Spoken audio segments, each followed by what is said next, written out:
बच्चों, आज हम लोग रे डायग्राम सीखेंगे मिरर के लिए। और मिरर के रे डायग्राम में जैसा कि हमारे पास दो तरह के मिरर होते हैं, कनकेव और कन्वेक्स।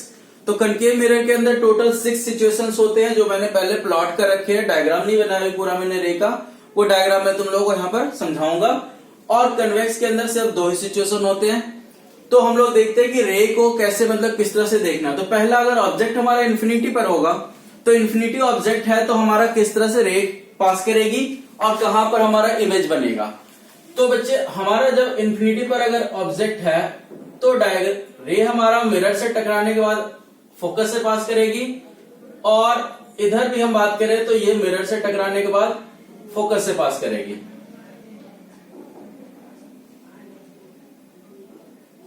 तो इस सिचुएशन के अंदर अगर हम चेक करते हैं तो बेटा हमारा सबसे पहले तो इमेज की बात करो तो इमेज हमारा रियल होगा और इन्वर्टेड होगा, क्योंकि इमेज जो है बच्चे हमारा मिरर के ही साइड पर, जिधर ऑब्जेक्ट है लेफ्ट साइड पर मिरर के फ्रंट में बन रहा तो रियल है। इन्वर्टेड इमेज यहां पर होगी और साथ ही साथ ये बहुत ही छोटी होगी, हाईली डिमिनाइज्ड, बहुत ही छोटा होगा। और एक और चीज यहां समझना है कि इमेज कहां बन रही है, तो बेटा देखो एकदम फोकस पॉइंट पर होगा, तो यानी कि एट फोकस। और इसके बाद अगर हम v की बात करें तो v हमारे यहां नेगेटिव के टर्म्स में इंडिकेट किया जाएगा, यानी इमेज डिस्टेंस हम नेगेटिव लेंगे। वैसे ही अगर हम बात करते हैं कि अगर c के बियॉन्ड हो लेकिन इंफिनिटी पॉइंट पर ना हो, तो हमारा क्या, रे जब आएगी मिरर से टक्कर खा के एक फोकस से पास करेगी और एक हम सी से पास करा देंगे, जो टक्कर खाएगी इसी पाथ पर वापस जाएगी। तो हमारा इमेज जो है बच्चा यहां पर बनेगा। और इस इमेज के बारे में अगर हम बात करते हैं तो ये इमेज भी रियल होगी, इन्वर्टेड होगी। उसके बाद ये इमेज डिमिनाइज्ड होगी, मतलब छोटी बनेगी लेकिन बहुत छोटी नहीं बनेगी। साथ ही साथ ये बनेगी क्या बेटा, बिटवीन एफ एंड सी ये आ जाएगी। और अगर v की बात करते हैं तो v यहां भी नेगेटिव होगी, यानी इमेज डिस्टेंस यहां भी नेगेटिव होगी, क्योंकि इमेज हमारा मिरर के फ्रंट में बन रहा है, यानी left of the Cartesian coordinate है। अगर हमारा कोई भी ऑब्जेक्ट सी पर ही होगा तो बच्चे जब रे पास करेगी तो ये फोकस से पास करेगी, और जो दूसरा रे बच्चा वो हमारा क्या होगा कि वो दूसरी रे जैसे यहां टक्कर खाएगी और फिर जो है वो इधर की ओर पास करेगी। तो हमारे पास, अगर मैं थोड़ा सा इसको सही कर दूं तो बेटा सी पर ही हमारा इमेज जो है वो आएगा। तो यहां पर भी जो इमेज बनेगा बच्चे वो होगा रियल, इन्वर्टेड। उसके बाद सेम साइज का ये आएगा, एट सी बनेगा। और अगर हम v की बात करते तो इसमें भी v नेगेटिव हो जाएगा। हमारा ऑब्जेक्ट अगर बच्चा c और f के बीच में होता तो हमारे पास क्या है कि रे आई, f से पास कर गई, और उसके बाद एक हमारा c से भी रे मिरर को टच करते हुए रिटर्न को आएगी, और ये दोनों आकर के हमारा किसी पॉइंट पर मीट कर जाएंगे। थोड़ा सा आगे चला गया बच्चों, लेकिन ये जो इमेज बनेगी हमारी,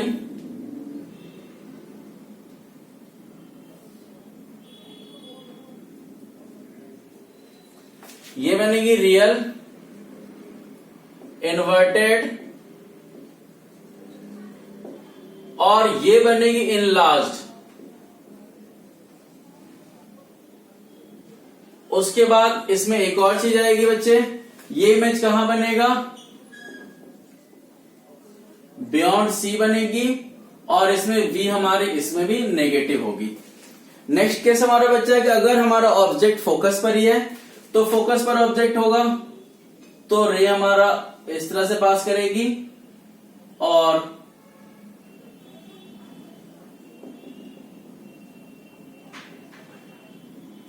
एक रे इस तरह से पास करेगी।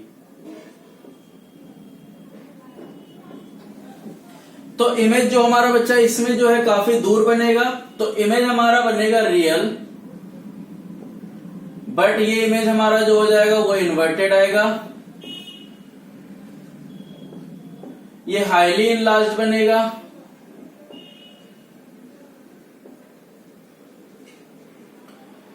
और ये बनेगा इन्फिनिटी पर।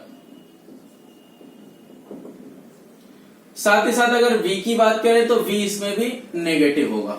इसके बाद बच्चों हम लोग देखते हैं कि अगर हमारा ऑब्जेक्ट फोकस के और पोल के बीच में हो तो हमारा क्या है कि सबसे पहले तो एक हमारा जो लाइन जो C से पास करेगी वो C से पास करेगी और रिटर्न बैक आएगी, इसको वर्चुअली हम आगे बढ़ा लेंगे।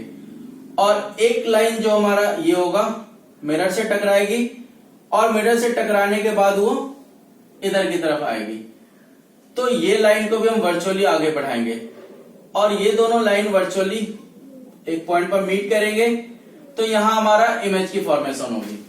तो इसका मतलब यहां जो इमेज बन रही है बच्चे वो हमारा वर्चुअल बन रहा, इरेक्ट बन रहा, उसके बाद इनलार्ज होगा ये, और अगर इसकी v की बात करें तो v हमारा पॉजिटिव होगा, ठीक है। और ये हमारा जो बच्चे अगर हम देखते हैं तो कहां बनने वाला है, ये बिहाइंड द मिरर बनेगा।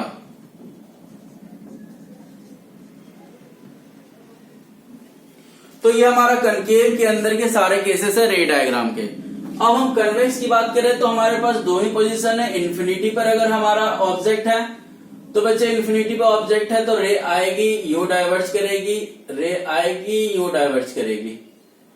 तो डाइवर्जन के लिए बात अब देखते थे, ये दोनों के दोनों हमारे फोकस से पास करेगी। तो इसका मतलब जो हमारा इमेज की बात करते हैं तो ये वर्चुअल बनेगा, ये इरेक्ट बनेगा, हाईली डिमेनाइज्ड,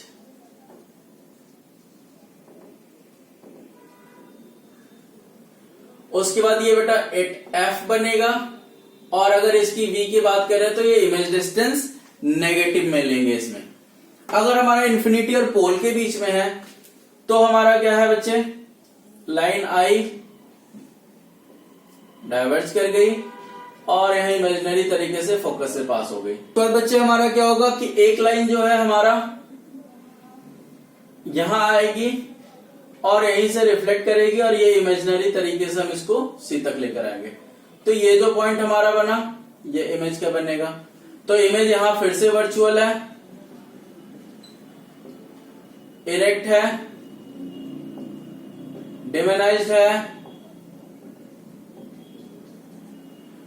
और ये बिटवीन एफ एंड पी होगा और वी यहां पर हम साइन कन्वेंशन में नेगेटिव लेंगे। तो बच्चे ये हो गया हमारा रे डायग्राम्स मिरर के लिए। बच्चों अब हम लोग करेंगे मिरर के मैग्निफिकेशन के बारे में। तो अगर हम मैग्निफिकेशन ऑफ मिरर देखते हैं तो मैग्निफिकेशन बच्चा h/h और ये h' ये हमारा क्या है, मैं तुम लोगों को यहां पहले बता दूं। h' हमारा इमेज की हाइट है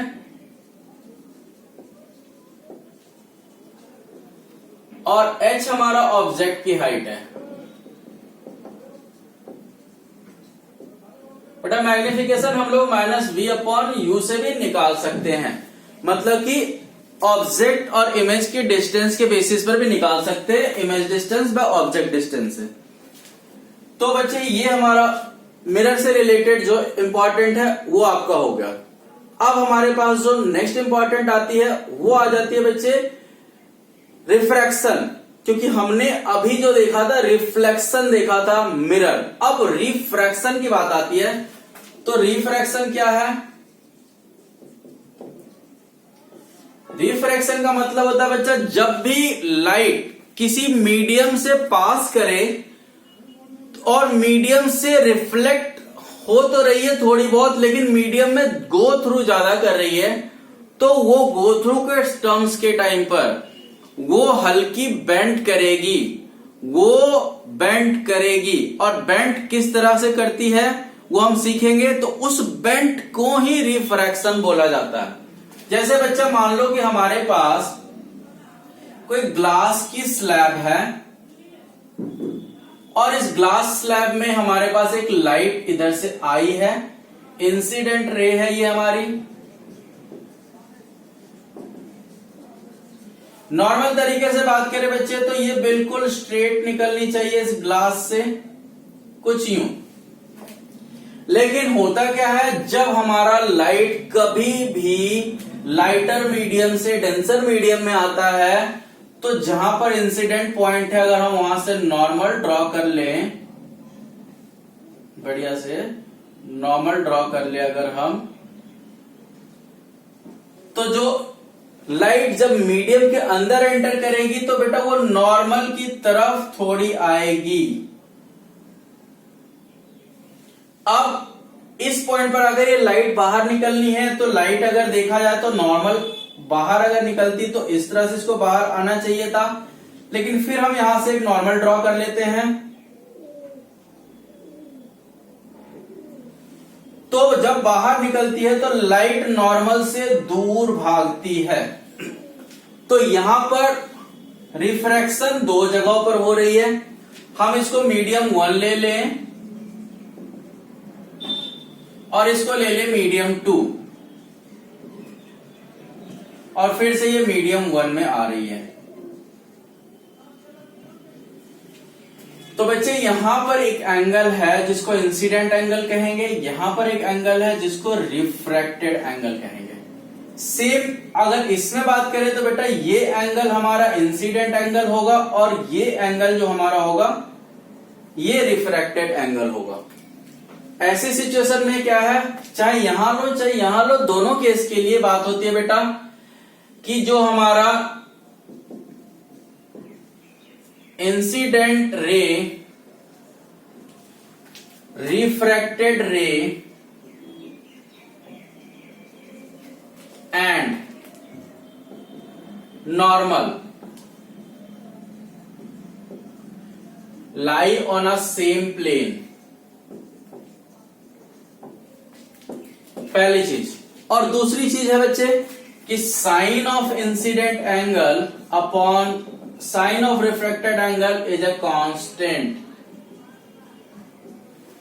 तो ये बातें हमारे यहां रिफ्रैक्शन के अंदर आती है। अब एक चीज और आती है, जब रिफ्रैक्शन आती है तो वो आती है रिफ्रैक्टिव इंडेक्स।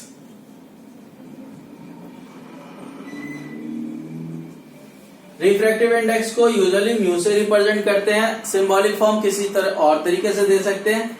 हम लोग इसको एन से भी रिप्रेजेंट कई जगह पर किया हुआ मिलता है। तो बच्चे रिफ्रैक्टिव इंडेक्स में एक चीज बता दूं कि अगर हमारा मीडियम 1 एयर या वैक्यूम है तो रिफ्रैक्टिव इंडेक्स जो सेकेंड मीडियम का होगा उसको हम लोग एब्सोल्यूट रिफ्रैक्टिव इंडेक्स बोलेंगे, और अगर एयर या वैक्यूम नहीं है तो उसे एब्सोल्यूट नहीं बोलेंगे। और हाँ, कैलकुलेट करने के लिए जो रिफ्रैक्टिव इंडेक्स अगर एयर हो या कुछ और भी हो तो कैलकुलेशन का सिस्टम सेम होगा जो अभी हम लोग करने वाले हैं। अगर हमारा रिफ्रैक्टिव इंडेक्स ऑफ 2 की बात करते हैं एज कंपेयर टू मीडियम 1, तो बच्चे ये हो जाएगा velocity of light in medium 1 divided by velocity of light in medium 2। यहां पर 1 से 2 की कंपैरिजन हो रही है, मतलब कि 2 की refractive index with comparison to 1।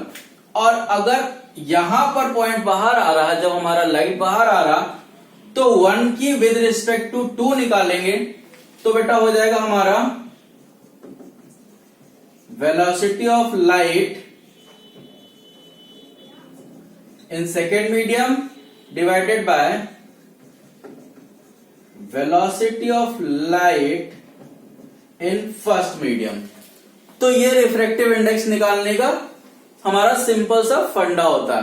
अब अगर रिफ्रैक्टिव इंडेक्स को हमें अगर मान लो किसी जगह से कंपेयर करना है तो कोई प्रॉब्लम नहीं बच्चे, इस रिफ्रैक्टिव इंडेक्स को और इस रिफ्रैक्टिव इंडेक्स को अगर रेशियो ले लेंगे तो हमारा कंपैरिजन हो जाएगा।